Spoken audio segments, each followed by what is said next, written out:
Hey, what's going on, guys? This is Miss and welcome to my Plunder Patrol deck profile. So before I start, friendly reminder to like and subscribe because it motivates me a lot to keep making videos like these.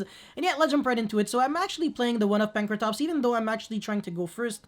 When I win the dice roll, I feel like games kind of do take a little bit, even though they're decided quickly, they do take quite a while to kind of just finish off. And having a card that has just such a high ceiling and kind of I don't know. It kind of compensates for a few flaws that the deck would actually inherently have. So I think this card is decent. If you don't want to play it, just don't play it.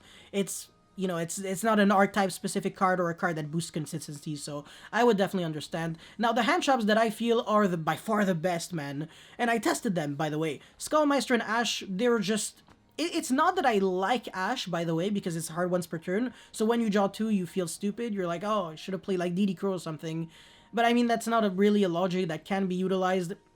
And Skullmeister is now once per turn, and it negates any card effect in the opponent's graveyard. So not just monster. It also negates spells and traps, so it can negate the Golden Land traps, the elixirs, etc. So Skullmeister covers quite a lot of ground, negates like King Long, which is a hard once per turn for the Virtual World deck too, so decreases their chances of making VFD. And even if they do make VFD, if they don't have Chooch, you kind of still get to play because you can make like the Dark Monster during their turn, banish their card. Well, I mean, at this point they can also use VFD on their own turn, but if you have something like Strike or something, might not be the same. So yeah, I guess at least you might have a chance to play if you prevent them from having access to everything. But if they have VFD and Shooch and a lethal follow-up, and you didn't have a hand shop, or like Pankratops or something relatively respectable. I mean, Pankratops wouldn't do anything, it would just get popped by Chooch since you're under VFD. But yeah, you're pretty much screwed if you don't have that much, so yeah. Whitebird, of course.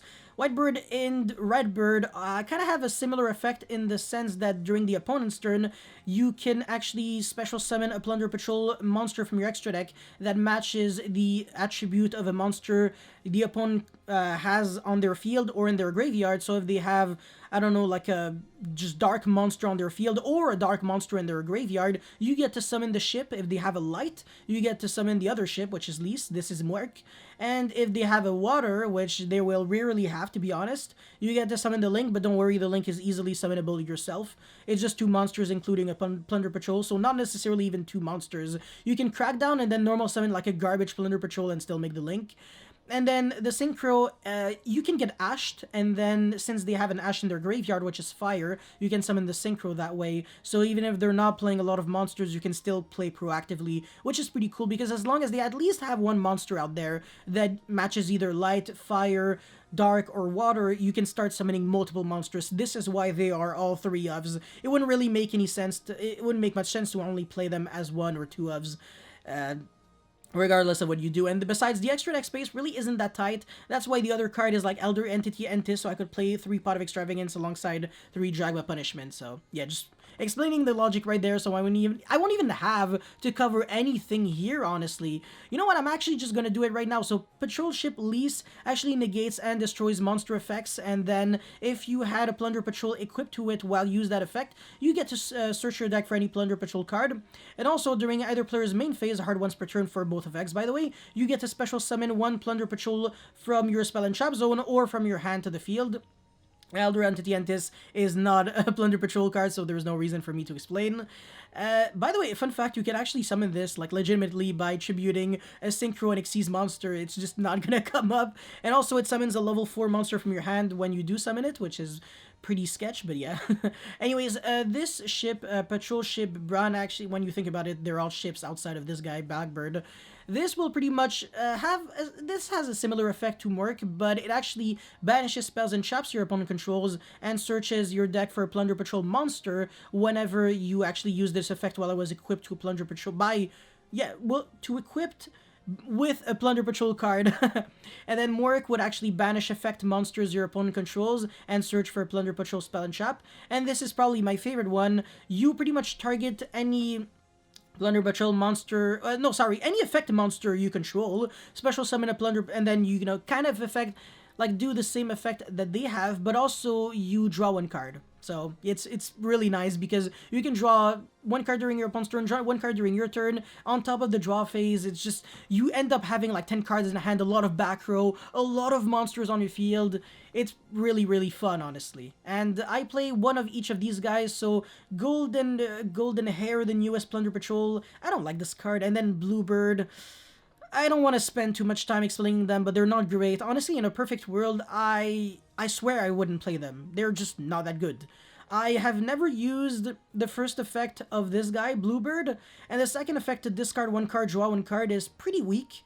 It rarely comes up because usually you want to have the ability to really keep the Plunder Patrol cards in your hand so you can actually discard them. So this kind of isn't too great. I guess sure you can, it's a searchable extender so you can still make that Link monster, but Ravenwing completely replaces the need for this card. This is just a plain vanilla special summon, whereas this actually recycles back a card, a Plunder Patrol from your graveyard, so it's much better. And besides, you do have like 4 field spells. Technically, you can go to 7 if you play Foolish Goods, but then you would have to find a way to consistently get an equip spell, equip Plunder Patrol on in your spell and trap zone. And then Golden Hair is like, alright, it doesn't get banished when it revives itself from the graveyard. All you have to do is like pitch a Plunder Patrol monster from your hand or face a field to the graveyard. Which is interesting, but it does have to be a Plunder Patrol monster, so not, well, monster card. Look, I don't know if in the Spell and Trap Zone they were considered monster cards. I know they're not considered monsters. Yeah, they're probably considered spell and... I don't know, honestly. I would have to check, but yeah, I'm just not the biggest fan. Anyways, 3 Ravenwing and 3 Blackbird, of course. Emblem of the Plunder Patrol is that weird equip spell that actually transforms any Plunder Patrol you would have in your possession into pretty much like the full thing. And you can even summon the Blackbird because it's any monster on the field or in the graveyard and the graveyards, so it kind of covers literally everything because all of your Plunder Patrols are all water, so you can always make like one card instant link to. So if anything, this might end up being more than a one of, and that would cut these completely. I just genuinely don't like them, and I don't think they're needed. So yeah, the emblem is honestly a very respectable card. Called by the Grave ended up being pretty good, so yeah, not gonna lie.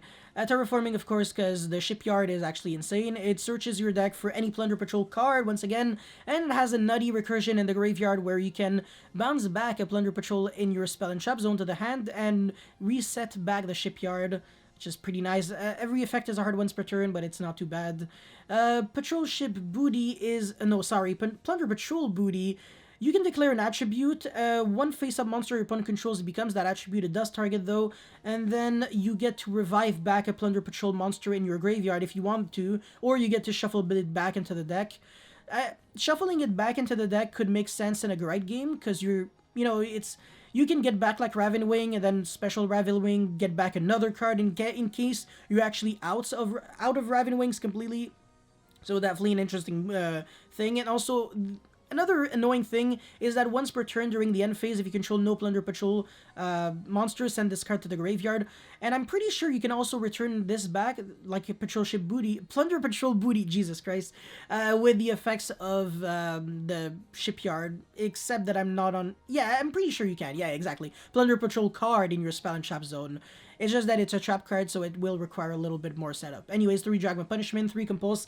It's just a generic good trap card. 3 Crackdown. This card's overpowered. Not only is it really good against the meta, steals Vanity's rulers, so it cucks them, and also you get to steal their monsters, so when you use the effect of your Link monster, you don't have to waste any of your actual real monsters. You get to use the monsters that you stole during your opponent's turn of Crackdown, so it's just a lot of pressure, and also it gets rid of the annoying, indestructible monsters, etc. So, I don't know, I love Crackdown, honestly.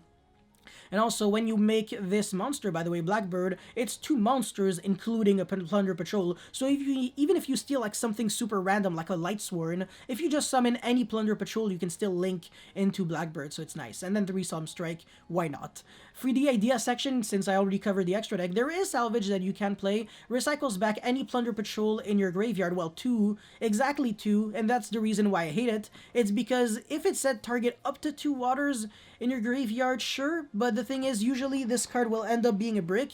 It's only good in a grind game, and the thing is, this deck isn't supposed to go into a huge grind game because it special summons a lot of high attack monsters really fast. So as long as you can make your deck more consistent and more proactive early on, you shouldn't have to worry about recycling back your resources. You should learn how to close out games relatively quick, and Ravenwing, besides kind of just is a better salvage anyways. It's a searchable salvage, and it special summons itself. It's just way too good. So yeah, Bahamut, Baguska, Exciton, Toad, who cares? They suck because Bahamut Toad isn't really a good play in this move, in this deck, especially since when you use the effect of your Plunder Patrols, you're locked under Plunder Patrol summons for the rest of the turn anyways, so it's pretty irrelevant. BLS Link, Foolish Goods, Fury of Karyushin, what Torrential Tribute is something that you could consider since they're all water, so if, your monsters would be destroyed by card effect, it protects like every single one of them in one shot. You just banish Fury from your graveyard,